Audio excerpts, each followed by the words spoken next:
Welcome to Business of Being Black with Tammi Mack. I'm Tammi Mack on FOXSOUL. People will often start conversations or even relationships with other people simply because they want to have sex with them. Ooh, okay. But is it enough? Is sex enough to make a relationship last? I guess I feel bad. I'm like, oh, people have just sparked up a conversation with me because they wanted to, oh Lord. And can a healthy relationship be maintained without sex? Well, let's get down to business. The business of being Black today is relationships with no sex. Please welcome spoken word artist and photographer, Rasan Sani Myhand. Hi, Rasan. Hi, Tammy. TV personality, Tamara. Hi, Tamara. Hello, how are you?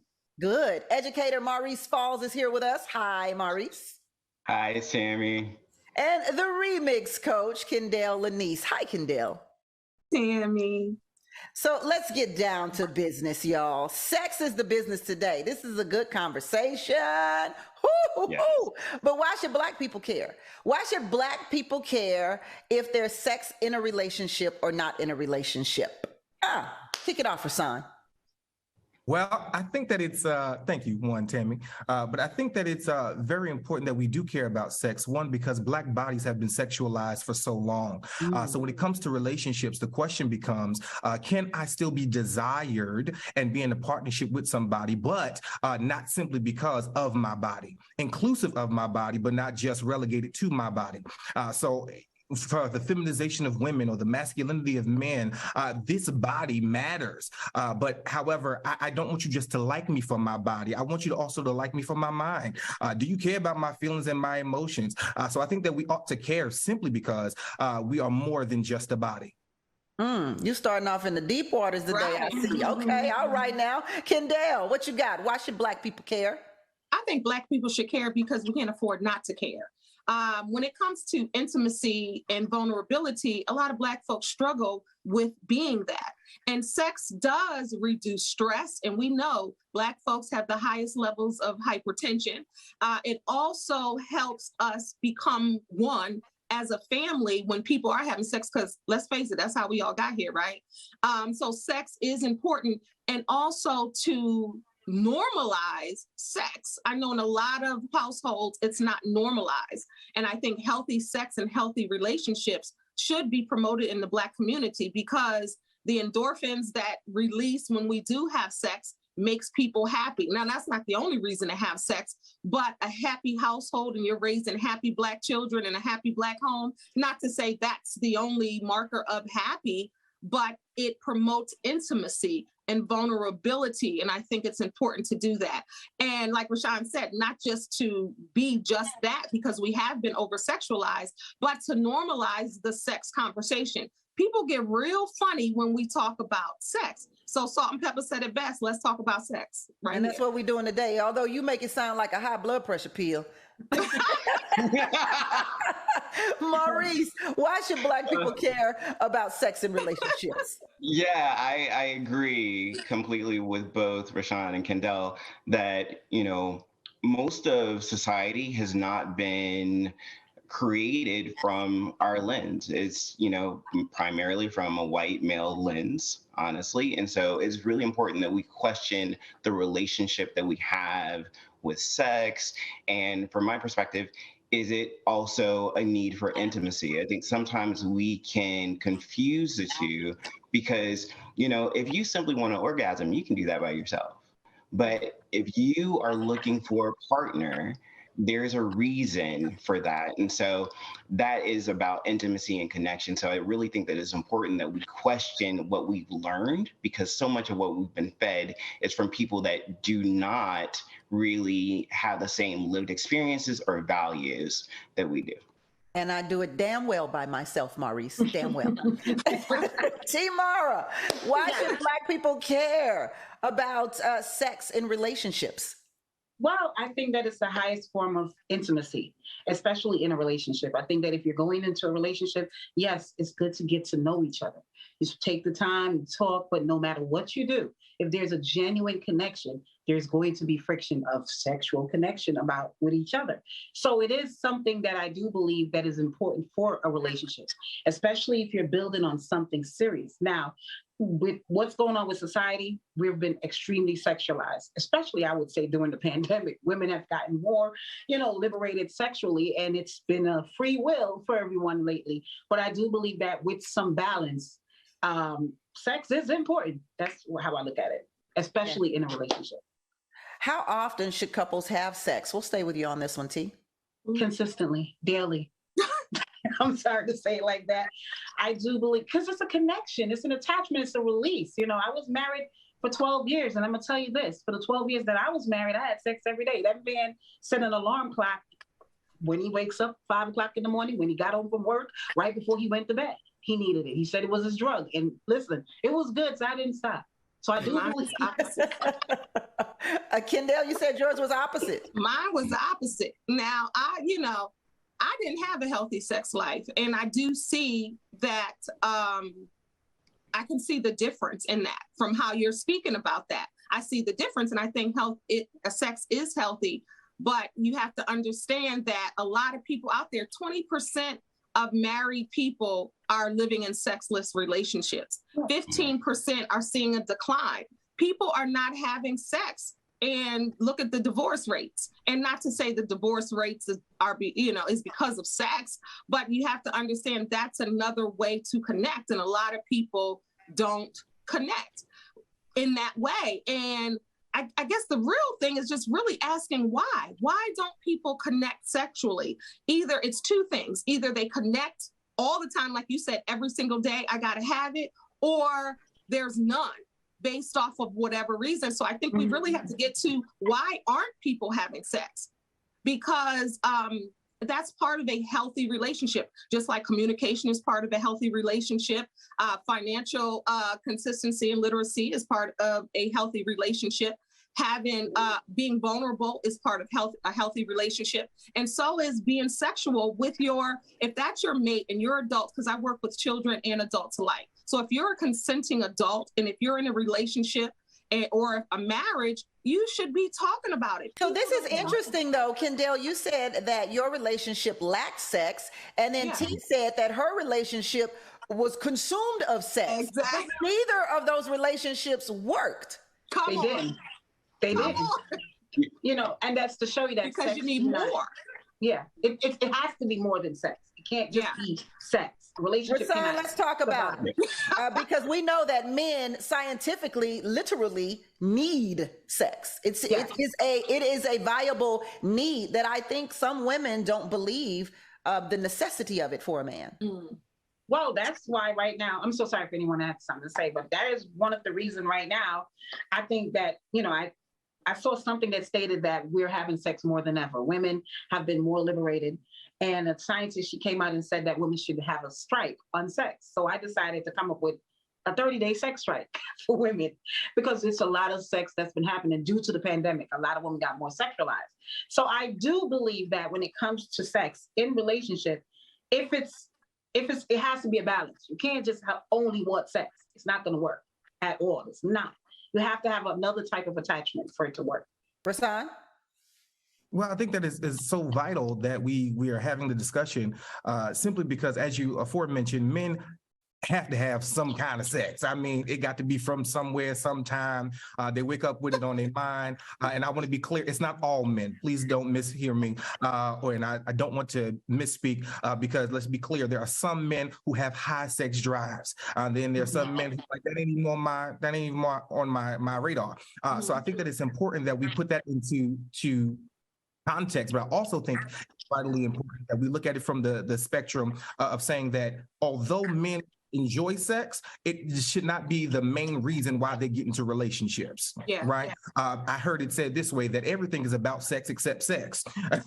So we do everything for sex. We go to the gym because of sex. We get a nice car. We get a decent house. We get dressed. We put on smell goods. We doing all this stuff for the sake of sex. But what happens when we really get into coitus, the reality becomes is that it's not about sex. We start getting to abandonment and neglect, attachment. soul ties, all these different layers become a part of the nuances that deal in relationships. So do I think that it's important that relationships should be founded on sex? Absolutely not. Should it be inclusive of? Yes. However, when it comes to men, the reality is that men make deposits, right? So they feel like they need to be getting it all the time. But more so than that, men will trade a relationship for sex, while women would trade sex for a relationship. Maurice, get in here.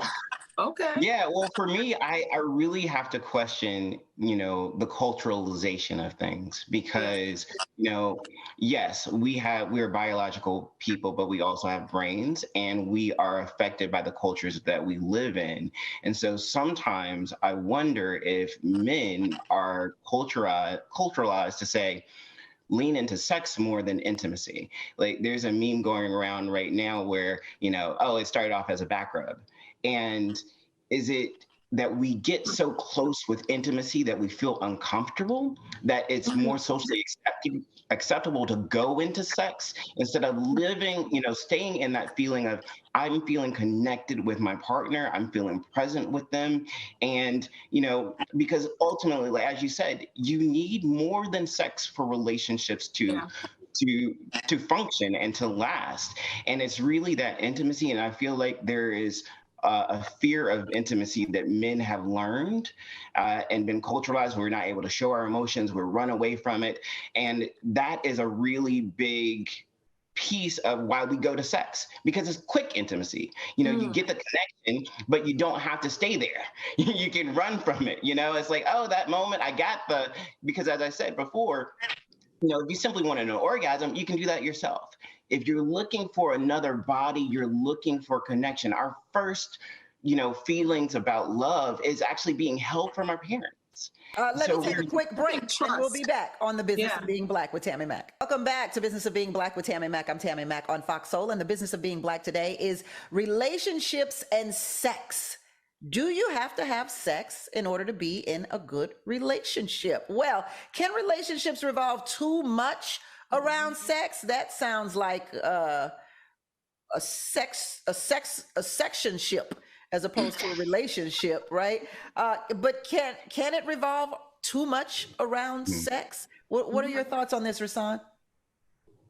I think that in the society that we currently occupy or are a part of, we have put so much emphasis on sex, right? When it comes to meeting people, we'll tell them go to a bar, go to places to meet people, going out clubbing, hanging out with friends. We'll tell them that these moments, and there's always the propensity that you can go home with somebody. So we have all these different rules about the engagement of sexuality or the engagements of sex, but we never think about the fact that what comes after that? What comes after that? And many people, I think, sometimes enter into relationships under the foundation of, oh, we're going to have a whole bunch of sex. And if that's your thing, that's your thing. However, more often than not, you will find that many relationships do not last as long because the only thing we had in common was sex.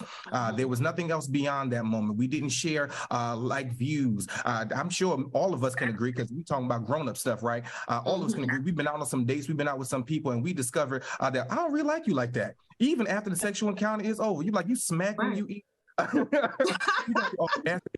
You think weird. You just do things like you pick your eyebrows. You want to pick in food. Please don't. So we do. We realize that we don't really like these people outside of the sexual encounter. So when you realize that after the moment is over, after the high is over, after the endorphins have gone off and the dopamine shots have gone through our brain, we come down and we settle and we realize, oh snap, I don't even like this person next to me. And then how do you navigate? Right. Yeah. Especially, I totally agree with San, because people put a lot of emphasis on sex, right? Sex. We're a sexualized community, if you will, sexualized society that's happening right now. But when you don't want to have sex with somebody, that the other elements are not there. Because if for me, you got to make love to my mind. Let's just be honest. Like, I need to know that you're intelligent. I need to know that you're smart, you're funny. Your humor is on point, that you can be vulnerable. I want to know if you've been to therapy. Have you had coaching? I want to know, I want to have a You want to know all of that before sex? Yes. I kind of want to know. Yes. It sounds like we ain't going to never get to the sex. But you know what? Because the thing is, I don't want to have that glass. I don't want to have that fall and jump into bed. That's the easiest thing you could do, is jump into bed with somebody. That's easy. but can I have a conversation with you? Can we sit down and talk? Because I need to know that first before we go further. Yeah, I can give you my body. Yeah, that's fine. But if you don't have this, you don't have all of me. Yeah, well, and I would say this, from my perspective, it is really about self-awareness. We can talk about, sex and being culturalized, but, our relationship to sex can be shame. It can be, about insecurities. There can be so much that we bring to the table that creates this need for, hey, I've got to be validated. And so I think it's really important that people take the time to say, okay, what do I want? What do I need? How am I approaching this relationship? Because again, there is nothing, as everyone said, there's nothing wrong with sex. You can have sex, simply have an interaction where, hey, that's all I wanted from you is sex. But it should come from a place of security instead of a place of, I need validation and weakness. And I think that's really the bigger thing that I encourage people to say is, question these things. Simply just don't do it. Don't just go run after this man or woman, because they've got the job or they've got the money or, et cetera. Say, what are my values? Really connecting with yourself. I feel like we often abandon what if you really only just want sex and you don't care about their values? Well, then you should be honest and upfront, because that is the issue here is a lot of people that security of self, people will lie from insecurity, and try to game the system to manipulate people. If you are a person who is confident in who you are not going to try to manipulate or game, cheat someone out of something. You're going to come up front and say, I really like you, but this is where I see our relationship being. So then the question is, the whole title of the show is, can you have a relationship without sex? Is that possible? I think some people do, but I do think it is an important ingredient in a relationship. Now, if you're two consenting adults and that's all you want to do, you want to have sex, as long as, like Maurice says, you're upfront and that's what you want. It is what it is. We know what it is, and that's it. Then that's fine. But if you want something deeper, then that still is an important component to the relationship. But you're saying sex is an important component? Yeah, I believe that it is. Yes, go ahead, T. I believe that it is. It's like you have a pot of stew and you got to put different sauce in it. Sex has to be one of the sauce that goes in that pot to make it a soup. So in a relationship, I would say, no matter what, you get around somebody, and if you're attracted to that person, you're going to be sexually. If this is somebody that you find look good, body look good, there's going to be a sexual connection between both people. Rasan is giving you the side eye, T, just in case you didn't know. Let me tell you, I think he had a problem with that sex and soup metaphor there. Rasan, what was it? What was it? Let me explain it then. Think about it. If you're going to make a pot of soup, I'm a Jamaican woman. If we making a pot of soup, right, we put a whole bunch of stuff in that pot. In order for that soup to be a Jamaican soup, you got to put a certain spice in it, and it's called Maggi. You got to put a certain spice for that chicken soup. If that spice is not in there, that's not a Jamaican soup. So it's the same thing with a relationship. There's no way it can. I'm not saying that you have to have sex, because you get older. If you're married, something happened to you, and your partner might get ill where he cannot have sex. That might not be active in the relationship. So I understand that. But in a relationship, most of the time there are intimacy, and one of the intimacy and the highest intimacy is sex. So some people think just by touch or anything. Well, I think first, don't have your sex in my soup. Appreciate it. Don't be giving away all the secrets to the Jamaican soup. I know you gotta share the recipe now. With your Jamaican soup now. What's that spice again? I'm like spice now. I never heard of that spice. Spice. I have to put that spice in my bedroom too. Right. In the kitchen and the bedroom. The kitchen and the bedroom, Florida. The kitchen and the bedroom. Is it a Hey, son, I didn't mean to cut you off. No, y'all was good. She did. I think the reality is that we forget that sex is an outward expression of an internal feeling. So although sex may be an important component, in order for my relationship to be successful or to be good, it does not need to include sex, because then that says that the baseline of what I got into this relationship for was sex to begin with. It should not be the foundation. Again, it should be one of the pillars that you build it with, but it doesn't have to be it. And if you never have it, what are the other forms of intimacy that you can have, like vulnerability, transparency, communication, I agree with that. fulfillment, I agree. I agree. I don't, because if I agree with that. No, I agree with what he's saying, because what if you are unable to have sex, right? What if medically you're unable to have sex? That's why I think a strong foundation needs to be set. So you really can get to know each other and understand. If you want something meaningful, if it's just that and you made that clear, we've talked about that. But if you want something meaningful, what if the person is unable to have sex? Do you leave them? Do you not? What if you just met them? What if it's somebody you just met?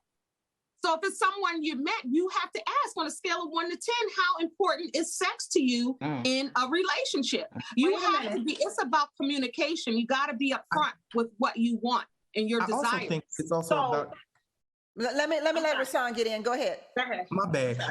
Didn't mean to interject, but I want to go here and say, I think that it's also about intention. If your intention when you met me was just to sex me, then it speaks a lot about your character. And although we may make love to bodies, our minds make love to souls, right?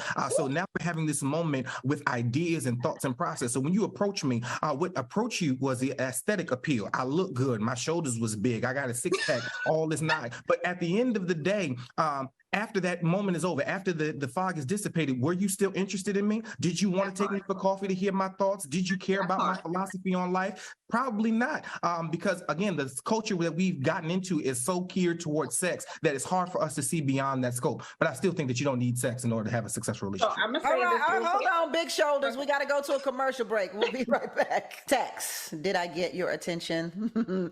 Welcome back to Business of Being Black with Tammi Mack. I'm Tammi Mack, and let's get down to the business. The business of being black today is sex. Can you have a relationship without sex? Please welcome spoken word artist and photographer Rasan Sani Myhand, TV personality T. Mara, educator Maurice Falls, and the remix coach Kendall Lanice. All right, so let's get down to it. Maurice, I'm gonna get you in this conversation real quick. Is it important for people to know each other before they have sex? Again, I would say it's important for you to know yourself. You know, I am not a person about rules, except for knowing who I want, because the reality is life is diverse. There are so many ways to live on this planet, and you've got to figure out what works for you and what you're comfortable with. There are people that I've met and I've had, had intimacy with on the first date. There are people where I have, waited and, for that. And I think that it is okay because it was what was best for me and that other person.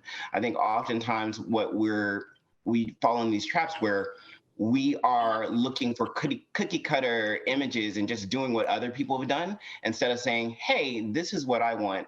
The analogy I use is often you can go into Belk and buy a suit, right? But that isn't tailored to you. If you want a suit that's going to fit you correctly, you're going to have to get it tailored. And that's really what life should be about in our relationship with sex, saying, hey, what is tailored to me? And then finding a partner that agrees with that. And so as long as you're doing that, it's not about knowing the other person. For me, it's, again, getting to that self-awareness, knowing yourself deep enough that you are showing up authentically and honestly in your relationship with the other person. I want to ask the ladies a question here because this comes up in conversation with my girls sometimes. Is it true that women have sex with men that they don't like, but reserve themselves for the man that they do like? Yes, some women do it. Some women, I have to say yes on that, because you want to make sure he gains empathy. So you want to hold out. You don't want to jump to the sex because the moment you have sex right away, it changed the dynamics. He might be like, okay, I got it, I'm out. And now this is the man you like and he's out. So you rather hold out and wait a little bit and say, you know what, let's go on a couple of dates. Let's let him court me a little more. Let him gain some empathy and see where it goes. Versus the woman that be like, I'm going to just get some. I'm hot. I'm in heat. I'm ovulating. I'm gonna throw this at Mr. Man over here. It ain't going nowhere, but I'm gonna just give it to him real quick. Not ovulate, not Right, ovulate. she said ovulate. What we doing, having babies? What are we doing here? Listen, when you It's so ovulate, funny. it make you outside. You do some things when you ovulating some of the time. You know what? She's hot and bothered over there with that spicy soup. She's spicy. But even when I had a client, a life coaching client that came to me, and it's so funny. We talked about this exact subject. And I told her, what do you want to do? Because I think there really are no rules. If you are honest and authentic with yourself and say, you know what, this is what I want. I'm ovulating and this is what I need. Or, you know what, I'm going to hold out. But what I don't think you should do is play games. I think you should be clear and precise on what you want from that person. And I think some people do play that game. And that game, or when you say that game, what do you mean by that game? That cat and mouse game. Like, I really want to, but I'm not, because I'm going to wait and I'm going to see. We're grown. Like, if you are a grown person, you need to say it is what it is. This is what it is. And this is what it's not. And be clear and not have the lines murky. Like, really define your lines. And I think the game is tired. The thing with women move with attachment. So the moment a woman sleep with a man, even if the man is giving her the signal that I don't want a relationship, I'm good, her attachment is trying to change his mind because she likes him so much. So it's easier said than done. She don't even know him yet. Well, I would say, okay, hold on. I would say Maurice. this. Let me get Maurice in. Go ahead, Maurice. Yeah, I would say first, from my perspective, it is very much our conversations for women and men. There's a lot of shame. So, and for women have not been empowered to simply say, this is what I want, and show up in a powerful way in a sexual, like, you have to hide your sexual desires. You're taught to, be virgin, all this stuff that's just, again, like, it doesn't make sense, questioning what is right for you. And so if you feel like you show up authentically and say, hey, I just want sex with a man, it means, oh, well, you're going to be seen as a whore, et cetera. All these other things. And it's, why are you allowing society to define who you are and what feels good for you? And so I think that to me is an underlying issue where women and men just need to ask themselves, what is it that I need? And men can show up. You need more vulnerability. Sometimes it'll be like, I don't want sex. I just want to be held. Like, what man? Sometimes men want to be held, or need to cry, and that is got to be okay. This is why it's normal. That's why, Tammi, I'm glad that you had this conversation. This is why this is important to have conversations like this. So there is no shame around it. And as women, oftentimes we do grow up to suppress whatever we're feeling, sex or otherwise. So Tammi, I thank you for even having this conversation, just to normalize this on television. I think it's so important to have this dialogue. Mm-hmm, mm-hmm. Yeah, I remember one time when I was with a guy and he wanted to have sex, and I was like, well, I don't really want to have sex because of the oxytocin that's released during sex. And he was like, well, can I put a condom on? Will it prevent? Let me put the head in. He was like, well, will a condom prevent it from coming to me? I was like, no. It has nothing to do with the condom. It has to do with the attachment that happens after sex. But go ahead, Rasan. Yeah. It's so good that you mentioned that, because what I've noticed in my work and even just day-to-day living is that many times we are so quick to give our bodies before we give anything else, that it's now become a form of currency that we continue not even just to sell it. Forget about OnlyFans and online. We just give it away because we anticipate that that's what people want when they see us, right? So we'll walk around a certain way, we'll go in certain environments, and we'll behave certain ways because we want to come off as sexy. And now let me go on the record and say, I think that liberating ourselves from societal norms is important, but it's very difficult because it's so ingrained in our culture and in the way that we were taught. So to shy away from social norms is very hard. However, it's not impossible. However, we often treat those people who have found their liberation and their freedom, we find them to be outliers, and we castigate them because some of us just be hating. We be like, oh, you got full agency over your body. That's a whore. No, maybe just a prude, right? Yeah, So we often give our bodies away in encounters. So no, this person don't know. Now, granted, if you're grown, that's what you want to do. You want to give your body away, have at it. Enjoy yourself. However, you can't be mad at the results after that when you were anticipating more connection, or you wanted to go out on a date, or you wanted to get in. I want them to meet my mom and them. Yeah, but you kind of forfeited that when you just gave it away. And there are some men who tend to think that anything that comes easy ain't worth having. So the chase, like I want to chase. I want to make me work for it because it's going to make it that much more fulfilling. And then there's also guys like, yo, just let me get in, get out, because I'm on to the next one. So you're damned if you do, you're damned if you don't. Yeah. You just got something to decide. But that's true, because that's true. It's true. Everything you said was on point, because we are conditioned to think one way and to judge the other way. And if we mind our own Black-owned business, right, and it will allow people to be who they are authentically, I think that can cut back on that. But we have to unlearn all the things that we were taught growing up. What a woman should do, what a man should do. This is how you should be. This is what you should be. And I think society has suppressed so many people from living true to who they are. People don't know which way to go. Well, I want it, but I can't because I don't want to be a hoe. Or I want to do this, but I can't. So people are having this back and forth with themselves, like the angel or the devil, or they're like, no, wait, okay. And I think people are so confused on what they want to do. I think you've really got to stay true to who you, and then especially if we want to throw religion or God in there. I do want to talk about, Kendall, you mentioned staying true to who you are. Maurice has mentioned that on several occasions during the show. So I do want to get into that, and like being true to yourself and what that means, and how do you know if you're true to yourself or not? Yeah. But I also want to talk about the other forms of intimacy that Rasan tapped on that do not include sex, like transparency and vulnerability. So we'll talk about that when we return on Business of Being Black. Yeah.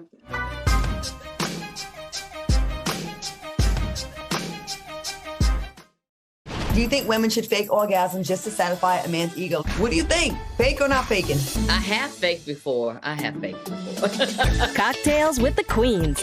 You could be fine as hell, rich, got it all going on, but if we ain't feeling you that day, ain't happening. Sip and serve every Monday night. And don't get on our nerve early at 8 a.m. because at 8 p.m., if you didn't fix it, you still on my nerve. On Fox Soul. Sound like that should have came directly from me.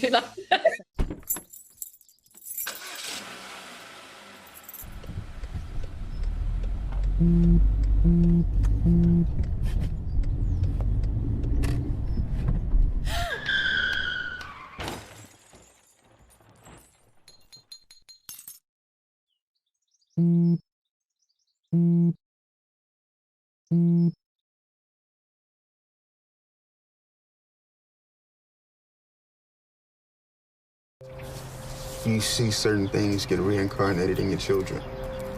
My daughter is very much inspired by my wife's artistic pursuits. So my daughter started making necklaces. She makes what we call affirmation fashion. I tell her every day that your black is beautiful. Your black is beautiful. Your black is beautiful. And if there's anything better than being beautiful, it's being smart. And if there's anything better than being smart, it's being kind. And reaffirming that every day is our method of making sure her chin never drops. My dad wasn't around. And I remember riding a bike and falling off and cutting myself, and me never just wanting to get back on it. People ask, how your children learn how to ride a bike? And you didn't. I didn't teach them. I just created an environment where they taught themselves, and all I had to do was be there.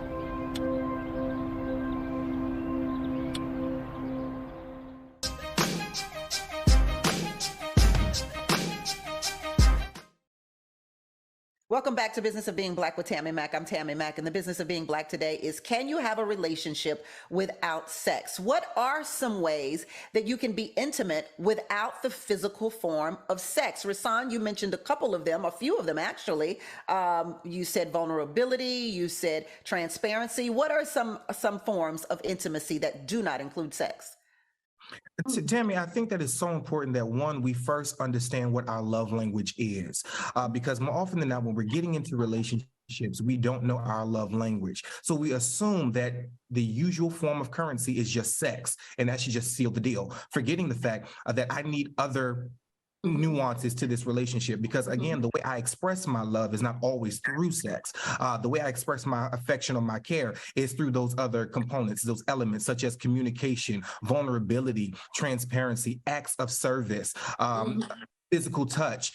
There are so many different forms that it takes. So when it comes to the non-sexual forms, it's like words of affirmation. Are you talking to the people? Can you speak to my spirit and speak to my mind? Can you make the goosebumps on my skin come up? What Neo say? Make the hair on the back of my neck stand up.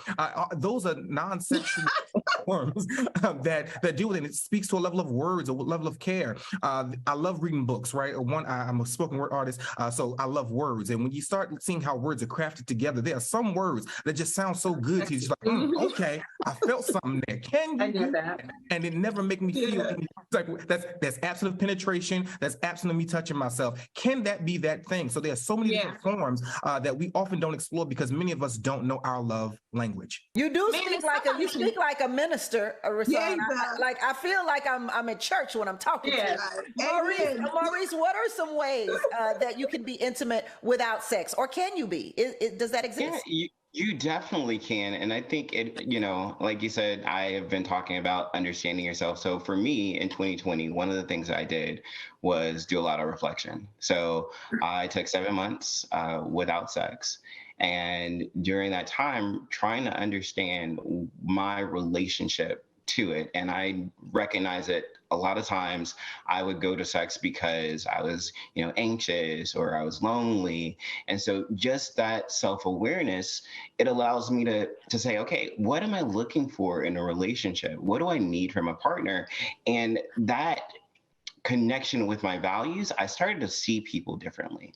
And so it wasn't simply, okay, you got a nice body. It was, are you showing up for me? Do you want to spend time for me? Recognizing, as Rashawn says, like knowing your love language. Because once you know how you feel validated, you start to look at that, look for that in other people, you will recognize, well, at least for me, I found more people attractive. It's like, wait a minute, I want to be in a relationship with my best friend, not simply someone I, have met or find physically attractive, or they, validate the checkbox of, oh, they've got the job, the status. I have gotten a deeper connection of, okay, you show up for me.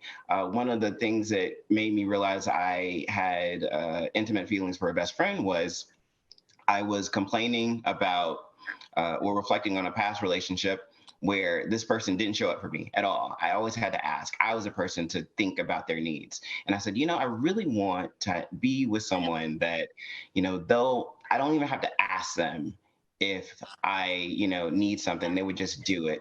And I got a call from my best friend and he said, do you need help moving? And I hadn't asked him, and I was like, that's love. This is the relationship. Listen, if anybody volunteers to help me move, I'm having sex with them. I don't care who they are. That is not something you volunteer to do, my friends. Move. That's love to me, And so, but again, I had to recognize that in myself. On the floor, do you hear me? According to Men's Health magazine, one study found that 14% of married men had not had sex in the previous year. Why is it that even happily married couples often have sex less than before they were married? Why is this? Why is this? I want to ask you, because you were married and y'all were having sex every day. Every day. You said 14 years? Did you say you were married for 14 years? 12. And he wants to come back now, and I don't. Sir, good night. I guess he does want to come back because he can't find nobody else gonna give him sex every day. Oh, he's like, let me rethink that. Let me rethink this. The 80-20 rule. Exactly. And she got that spice. And she got the spice. Come on now. But the thing is that in a relationship, life happens. When you're in a long-term marriage, life happen. And sometimes when sometimes it could be you being a parent. Sometimes it could be just you getting pregnant and your hormones drop. It could be so many things. You lose your job. So it takes away the attention, because usually when you live with somebody for a long period of time, they become your roommate. Sometimes you're not even attracted to them no more. You see, this is the thing that I tell people in marriage. Love goes and comes. And yeah, you could be not in love today, but you know what? He makes me feel good sexually, so I'll give him some. Or it could be, I don't even want him to touch me. And you could get out of those space from time to time. That happened in a marriage a lot, where people are in love, fall in and out of love. So when you say most men are not getting having sex, it's because life do happen in marriage. And sometimes if you love that person enough, the sex is less to be worried about. Less worried about how we're communicating. Less worried about how these bills gonna get paid. Less worried about, our kid going off to college? Are you gonna retire? What's happening? So some people don't build back their relation. I think Obama's wife, Michelle, she recently said for 10 years, she did not like her husband. That happened. And that's a long time to not like your husband. That happens. And now she fell back in love with him. So that do happen in That's because he's the president. That's that power. It just happens. So I would say I'm not gonna lie to you, there are a lot of married men on these dating apps. They from the pandemic, they done went wild. So a lot of men try to see. You keep talking about pandemic, T, but married men was going wild long before a pandemic. Long before that, right? They doubled up. They doubled up. I think it's so important to really, and I just keep saying that, to have this conversation, because people think that is the glue. That's just the component of a relationship. And the sixth love language is feeling seen, being valued and heard. And you're going to be less likely to want to give somebody some who is not seeing you, who is not hearing you, who is not, and it's not about reading minds and all of that. It's about you've communicated, or they've been with you and you want to feel seen. That is a love language. That is true. So I think that men want to be seen just like women want to be seen. Men want to be valued and heard just like women want to be valued and heard. And I think this thing with men want sex and women want emotions and trust, I think we all want the same thing. We want them in a healthy man. We want them in a healthy way. Tarazi's recent interview with Angie Martinez, she was talking about happiness, saying she wasn't happy. I've read Will Smith's book 5 times because there's so many gems in there. He said he was asked the question, what will make you happy? Nobody knows. So if you can't even make your own self happy, then you're not going to bring happiness into a relationship. And ain't nobody going to be trying to sleep with you if they want something meaningful. You have to be healed, and that person has to be healed to come together. Now, if you just want to hit it and quit it situation, we're not talking to you, and that's not about that. But if you want something meaningful to last, that can be a component to bring you together, but I don't think it should be the only component. But I really I would say that, I'm sorry. Go ahead. No, Kendall, I just wanted to say this quick point. When you talked about, needing to be healed, and it gets back to shame. I think at the end of the day, we need to know we are all hot messes, but we're still worthy of love in our mess. And so, showing up saying, I'm worthy, I ain't got together in every single way, but I am still worthy of love and connection from another person. Most of us don't do that, and that's still something I'm trying to do, as well. Yeah. Well, I'm gonna say this real quick. I've been celibate for 4 years, and I'm on the verge of trying to give it to somebody's son in 2023 because I'm tired.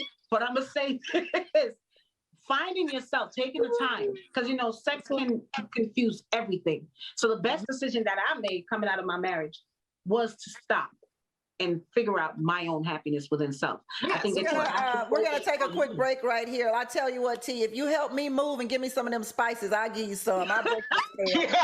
Welcome back to Business of Being Black with Tammi Mack. I'm Tammi Mack, and the business of being Black today is, should sex be important to a relationship? Can you have a relationship without sex? So let's talk about sex, or the lack thereof, as a punishment in relationships? Do people withhold sex from their partners as punishment? And how does that impact a relationship? I know whenever my husband and I have an argument, I'll say, well, let's just have sex. And he'll be like, no, Mac, it's about the mood. It's about a mood. I gotta be in a mood. I'm not in a mood right now. He's like, sounds like he's in touch with his emotions there. But people do hold I'm back. wondering, like, is it literally, are you literally withholding sex as a punishment if you're angry? Or is it just that you're not in the mood to have sex with somebody who you just don't like right now? Both. I think it's both. People do use it as a form of a cookie, like taking that cookie back, bringing that, I think people do use it as a tool, a manipulation palm. People do use that.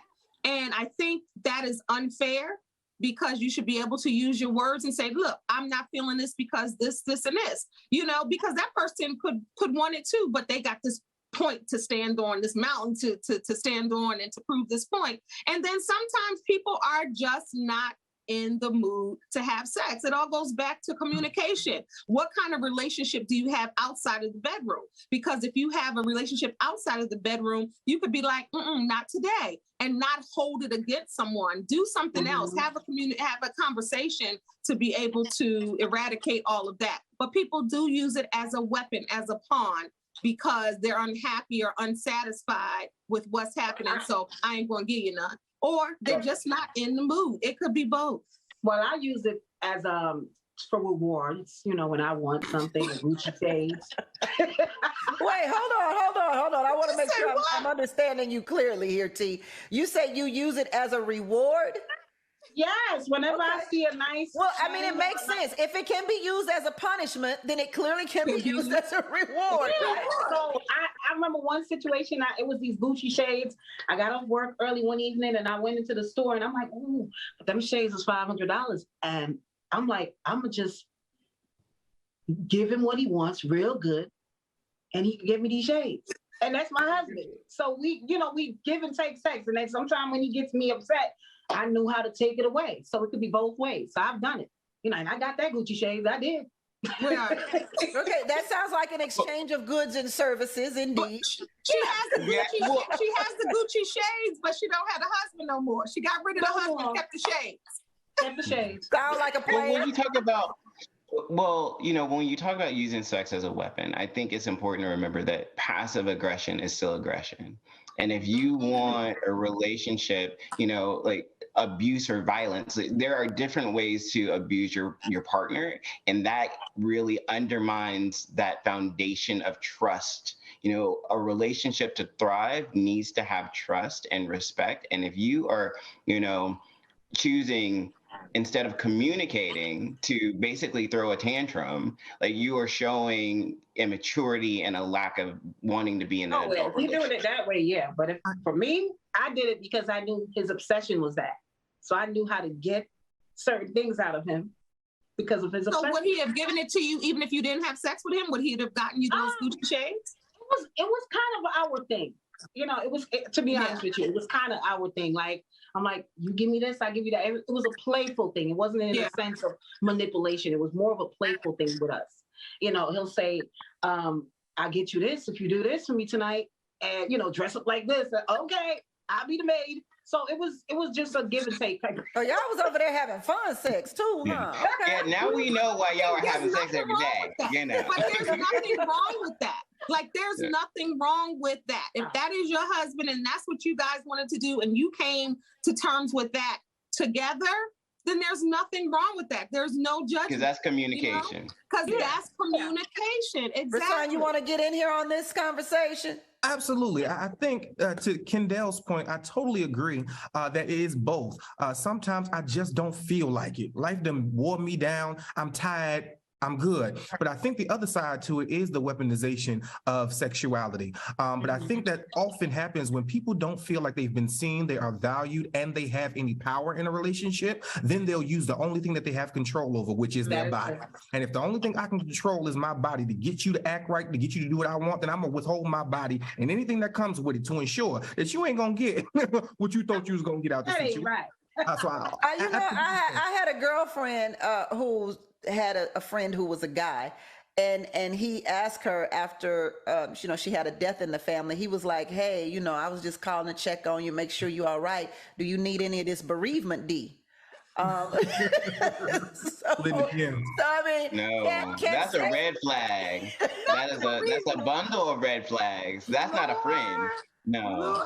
So if sex is used as a punishment and a reward, as we have established here, can sex also be used as something we've also talked about how it relieves stress and anxiety and the health benefits, about better sleep, better cognitive health. In the midst of a death or some type of traumatic situation, can't sex be the solution to that? No? I think so. It could be a temporary solution for sure, because sex, we have to remember, sex does have a lot of health benefits. Tammi, you just named some. So it can help, but it can't be the end all be all. But yes, it could help. That could have helped your friend quite nicely. Mm-hmm. And it also, I think it's the same. It also can help. If you talk about like sex, or are we running away from our feelings, or are we just taking, because if we were talking about sex and it was a drug, like, oh, they're going to alcohol, would we be like, oh yeah, that's a good idea? And I think at the end of the day, the question is, is your expression of sexual desire, is it healthy for you? And I want to stay with you here because we got to wrap the show up, but I do want you to talk about what project that you're working on right now. Okay. So right now I have a podcast. It's called Unpacking Your Ish, where we talk about a lot of these things and issues just to encourage people to be more self-aware, and then give yourself grace when you are meeting life's challenges. So definitely check it out. Instagram, unpacking.your.ish, on all social media platforms. Rasan, tell us about your photography and your spoken word. Absolutely. So I'm currently working on a project entitled Sonny's Creative Spotlight, where I take people who are creative or doing something creative in the communities, who are building a brand, who are building a platform, anything. I take them, I do photo shoots with them, and I allow them the opportunity to broadcast what they're working on to the masses. I use my platform to help other creatives continue to create therein. And when it comes to spoken words, I continue to create opportunities for other young creatives to voice themselves, to express themselves, whether that be through music, whether that be through spoken word, and teach them, how do I allow my voice to be heard to the platform or to the audience that I'm currently trying to talk to? So we're always working on something at Sonny's Way. So we are making sure that everyone else gets a chance. T, tell us about 8 at the Table and Playing for Keeps real quick. Okay, 8 at the Table, we talk about love, sex, and relationship. We try to break the barriers. We try to make it, where we get people to express their truth. And on Playing for Keeps, it's a dating show on Instagram with Major Hype, the comedian. So I host it with them, and pretty much we try to get people to get into a relationship. It's a dating show, so we try to hook people up. So Kendall, what can you tell us about Excuse Me, You're Unhealed is showing? It's available everywhere on Amazon.com. It's so important, healing purposely, aging fearlessly. I'm all about healing because I really think that is the root to a lot of the issues and conversations we have. I have conversations on my YouTube channel like this all the time, in my podcast, Shine with Kendall Anise, all across the platform at Kendall Anise. And I'm excited about a new Instagram page I opened called Pause Sis. It's about emotional and mental wellness for Black women. So I'm all about. I'm about to pause you right there, sis, because the show has come to a conclusion. Oh, there you go. That is the business of being Black with Tammi Mack on Fox Soul. Thank you so much to all of my panelists today. Bye, y'all. Thank you. Thank you.